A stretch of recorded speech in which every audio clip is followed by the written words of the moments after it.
There's something about Mad Max Fury Road that feels like a punch to the gut. From the moment the engines roar and the dust kicks up, you're not just watching a movie, you're strapped into a roller coaster that refuses to let you go. It's raw, it's chaotic, and it's real. But here's the thing, in an era where most blockbusters are made in a computer, Fury Road stands out because it didn't take the easy way out. Instead of green screens and pixels, director George Miller gave us real cars, real explosions, and real stunts that left audiences breathless. Think about the last big action movie you watched. Chances are it was packed with CGI, explosions that look a little too perfect, car chases that feel a little too weightless, and fight scenes that seem just a bit too choreographed. Don't get me wrong, CGI has its place. It can create worlds and creatures that would be impossible to bring to life otherwise. But somewhere along the way, Hollywood started relying on it a little too much. Action sequences began to feel less like heart-pounding thrills and more like video game cutscenes. The stakes disappeared, and so did the magic. That's where Fury Road comes in.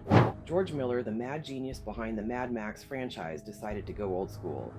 He wanted a movie that felt tangible, something you could almost reach out and touch. So instead of building his post-apocalyptic wasteland in a computer, he built it in the real world. Real cars, real crashes, real fire, and real danger. The result? A film that doesn't just show you chaos, it makes you feel it. But why go through all that trouble? Why risk lives, budgets, and sanity when you could just CGI the whole thing? The answer lies in something deeper than nostalgia or stubbornness. It's about truth. When a car flips in Fury Road, you gasp because it's real. When Charlize Theron's Furiosa screams into the desert wind, you believe her because the pain is genuine. And when the war rig plows through a sandstorm, you feel the grit in your teeth because it's not just pixels on a screen, it's a real truck in a real desert with real people behind the wheel. It's a film that refuses to let go of the tangible, and in doing so, it grabs hold of something far more important, our sense of wonder, the rise of CGI in action films. Let's take a step back for a second. Computer-generated imagery, CGI, has existed for years and has modernized cinema in some amazing ways. Do you remember the first time you watched Jurassic Park and saw the T-Rex? How about the bullet time sequences in The Matrix? Those scenes were unlike anything we had experienced before. They gave us a totally new perspective and totally transformed our view on movies. But here's the catch. CGI is a tool, not a magic wand. And like every other tools, it has its limitations. In the early days, filmmakers used CGI sparingly to enhance their stories or create things that were impossible to film. Then it only got better with the advancement in technology. It costed less, it was quick and way easier. Suddenly, it wasn't just a tool, it was the entire toolbox. Today, things have changed. Superheroes fly through digital cities, cars flip in perfectly choreographed crashes, and entire worlds are built in a computer. While this is quite impressive, it creates a weird disconnect. Action sequences that should feel thrilling often end up feeling, well, hollow. Why? Because when everything is fake, nothing matters. Take Fast and Furious franchise, for example. The first movies were rooted in the real world. The cars, the stunts, and the consequences were all within the realm of possibility. But with each film, the CGI grew increasingly different. By the time we reached F9, vehicles were launching into space and surviving crashes that would leave any real car a hunk of junk. Yes, it is fun to watch, but tough to care. If the laws of physics do not apply, there is nothing to care about. The same logic applies to the Marvel Cinematic Universe. Let me be very clear, I love the occasional superhero movie just as much as anyone else. However, when every fight sequence is a blur of punches and explosions, it makes it tough to care. Every action turns into background noise, something you look at while waiting for the next funny moment or the twist in the story. And then there's Mad Max Fury Road. With so many modern blockbusters jammed with CGI, this movie feels refreshing, or more accurately, like hot air coming from a desert. Instead of relying on computers to create its chaos, Fury Road went back to basics. Real cars, real crashes, real stunts. The result? A film that feels alive in a way most modern action movies don't. The Mad Max philosophy. George Miller is a man who doesn't cut corners, whether it is in his passion or life. When he set out to make Mad Max Fury Road, he didn't just want to make a movie, he wanted to create an experience. And for Mr. Miller, that meant going back to the basics. So no green screens, no weightless explosions, and absolutely no CGI. Just stunts, danger, and cars. This was not a sudden revelation. Miller's love for practical effects goes way back. The original Mad Max films shot on tight budgets simply did not have the money for fancier effects. They had real cars and real crashes. It was grounded in reality. Those films became classics not because of their budget, but because of their authenticity. Fast forward to Fury Road, and Miller's philosophy hadn't changed. If anything, it had gotten more intense. He wanted a film that felt tangible, something you could almost reach out and touch. This commitment to practicality wasn't just about nostalgia or stubbornness, it was about creating a visceral, immersive experience. When you watch Fury Road, you're not just watching a movie, you're in it. And when you are in that, you ask yourself, is this actually real? The heat of the desert, the roar of the engines, the crunch of metal on metal, it all feels real because it is real. Completing this task was no walk in the park. The entire production was extremely difficult to manage. They built over 150 vehicles, each one a Frankenstein monster of steel and fury. The centerpiece of the film, the War Rig, a beast of a vehicle armed with 16 wheels.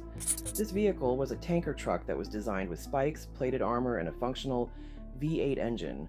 Immortan Joe's monstrous ride, known as the Gigahorse, was made using a unique design of two stacked 1959 Cadillacs.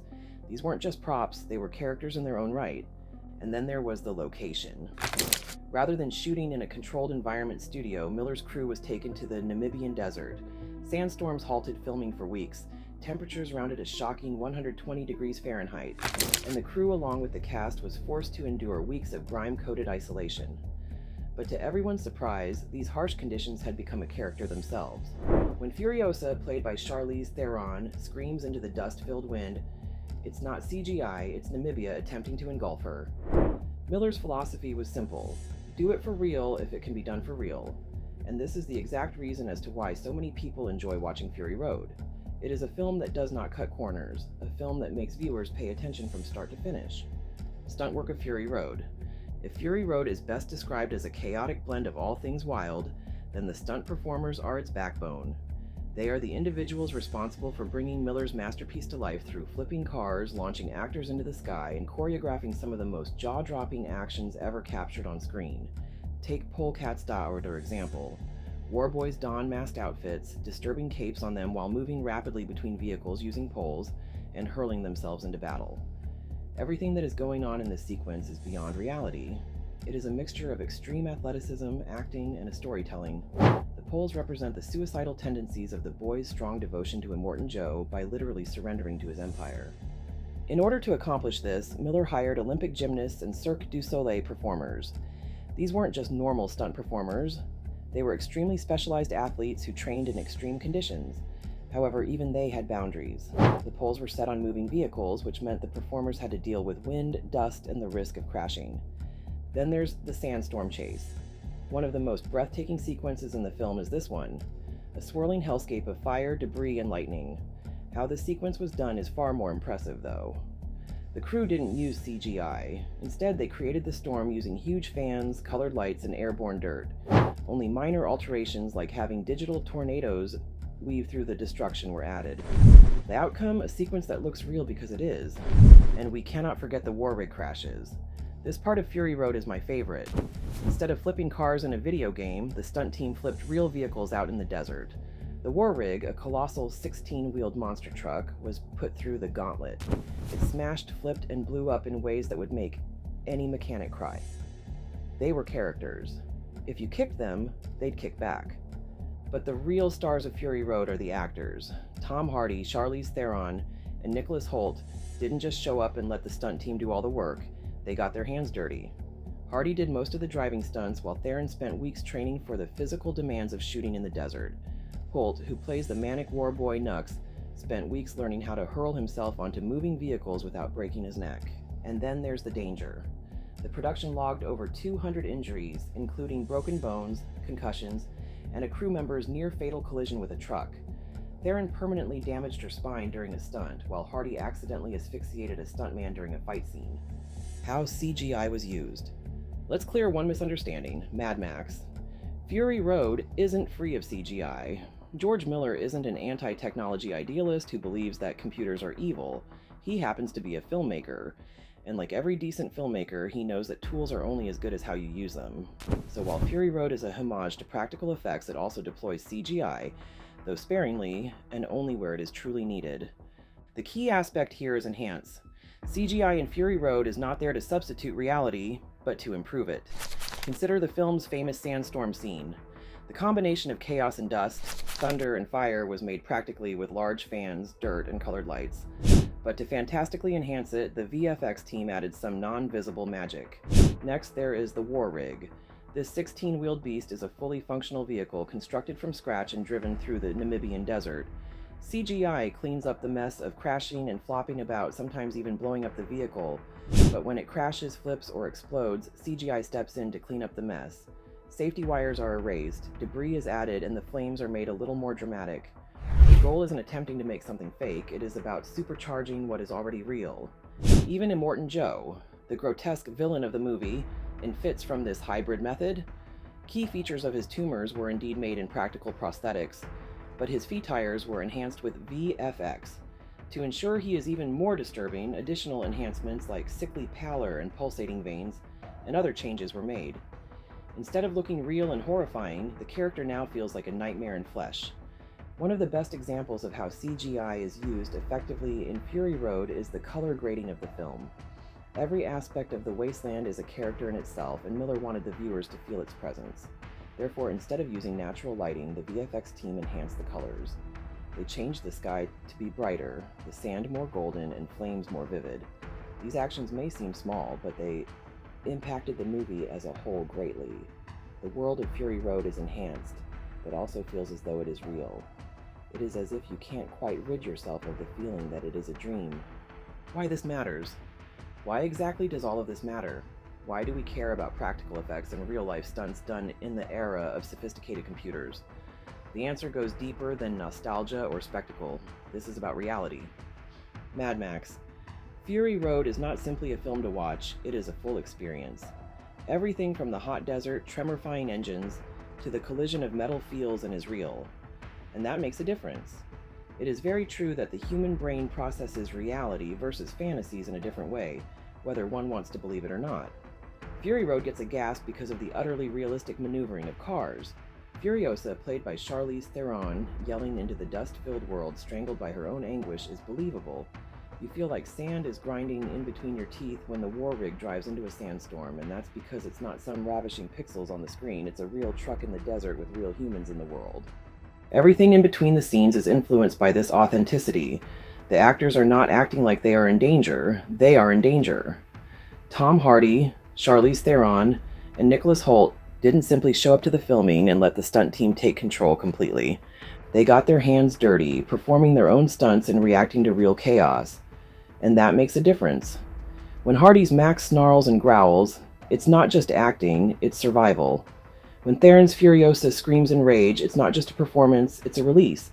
And when Holt's Nux hurls himself onto a moving vehicle, it's not just a stunt, it's a leap of faith.